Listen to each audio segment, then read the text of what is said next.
სექტემბრის პირველ საათამდე გორის მონაკვეთში ჭიქი დაყოლებს.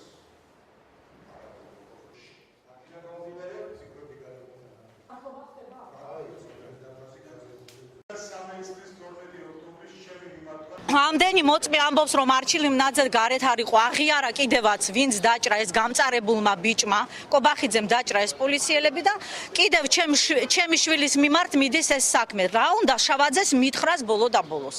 ბურკენაძე გამომძიებელი მითხრა, რა ვქნა ქალბატონომ ჯერავს თქვენი და მაგრამ მე დამავალეს ზემოდანო. ჩემი დაცვის ქვეშ ყოფი პირი არჩილ იმნაძე უდანაშაულოა და ასევე დასტურდება, რომ თვრალი პოლიციელები მჟავანაძე და ჯინჭარაძე მიუვარდნენ იმნაძების ოჯახს დედის გინებით. გურულებო გამოდით გარეთ, იმნაძეებო გამოდით გარეთ, რის შემდეგაც ცემეს უმოწყალოდ აწბრალდებული კობახიძე და ამის შემდეგ კობახიძემ დანის გამოყენებით დაიცვა თავი. თვით კობახიძემაც აღიარა, რომ ორივე პოლიციელს მან მიაყენა დანის ჭრილობები.